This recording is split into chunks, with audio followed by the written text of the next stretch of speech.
Depois de passar um tempo com o Superman, a agente Lois Lane percebe que ele é um ser justo e bondoso e começa a se interessar por ele.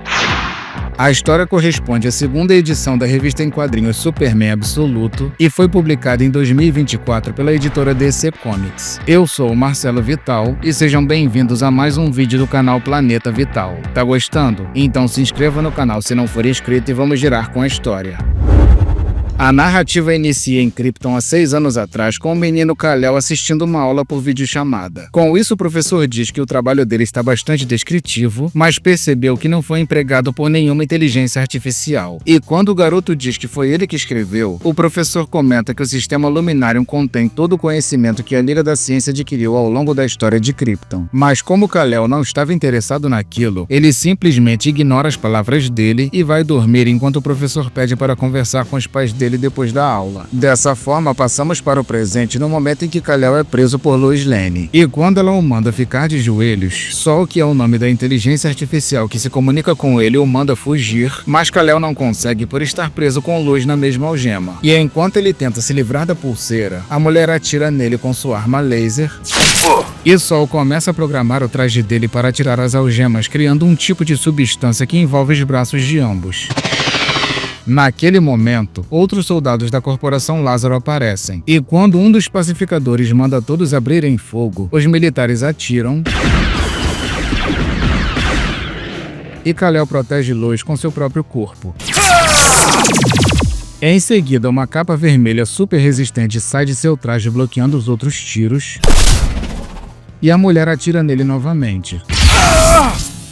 Com isso, ele a manda parar de fazer isso e comenta que está tentando salvar a vida dela. E enquanto os soldados continuam atirando,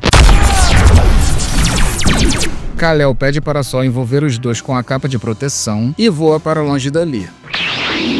Desse modo, Lois se desespera gritando feito uma louca e os inimigos lançam mísseis.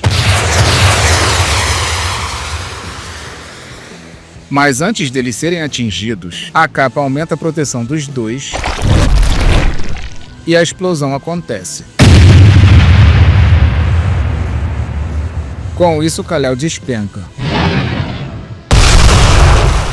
E quando ele carrega Lois em seus braços aparentemente inconsciente, ela atira no homem de novo e se comunica com os companheiros informando a sua localização. Dessa forma, Kal-El manda o Sol bloquear a linha dela e diz que acabou de salvar a vida dela várias vezes. Com isso, ela informa que foi ele que colocou a vida dela em risco por fugir da custódia legal e começa a fazer perguntas dizendo que as pessoas têm direito de saber. Ao ouvir aquilo, ele diz que a Corporação Lázaro não se importa com ninguém e que pessoas comuns não passam de gado para eles. E no momento em que ele diz que ela e os seus companheiros representam tudo que tem de errado com esse planeta, ela pergunta o que ele quer dizer com isso e Sol pede para Kal-El parar de falar. Naquele momento, uma explosão acontece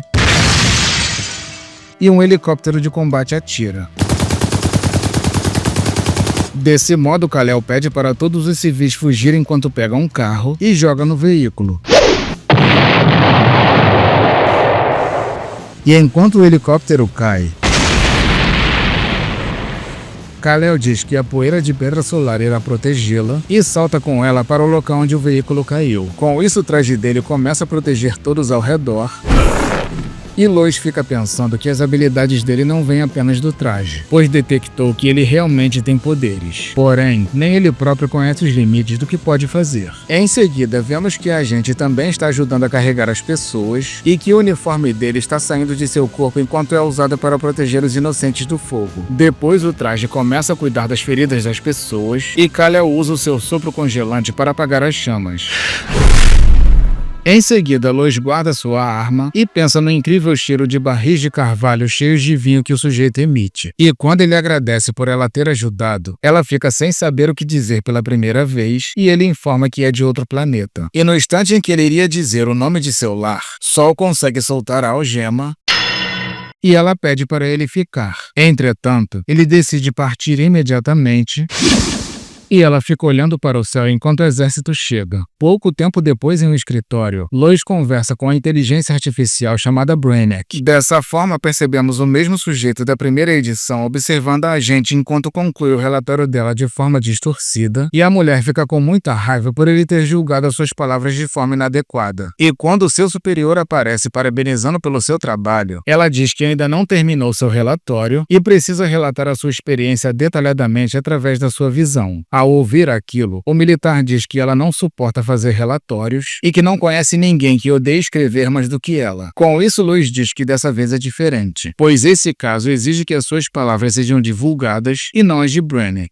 Dessa forma, ele diz que está tudo bem e ela começa a digitar. Depois voltamos para anos antes em Krypton e o pequeno Kal-El sai para brincar com seu cachorro que se chama Crypto. Dessa forma, entramos no laboratório de seus pais e vemos que eles estão trabalhando em um traje espacial. E quando Lara diz que eles irão precisar de mais pedras solares, Jor-El diz que irá cuidar disso. Depois eles mencionam que provavelmente os clérigos não irão dar ouvidos a eles, já que são apenas um minerador e uma mecânica das Terras Vermelhas. Com isso, Jor-El diz que se eles não aceitarem a verdade, ele irá roubar todas as pedras solares que puder carregar e pedir para Lara construir uma nave grande o suficiente para carregar todos que eles amam. Desse modo, voltamos novamente ao presente e vemos Lois terminando o relatório. Em seguida, percebemos Kal-El caminhando em direção à Venezuela, já que o país também está sendo dominado pela Corporação Lázaro. Depois vemos um grupo de pacificadores conversando sobre o ocorrido com o Superman, e quando eles se viram para alguns civis do local, um deles, que se chama Smith, comenta que tem certeza que aquelas pessoas sabem onde o sujeito está e diz que eles não são gratos por tudo que a Lázaro fez por aqueles infelizes. E para piorar, o safado começa a atirar neles dizendo que a paz tem um preço.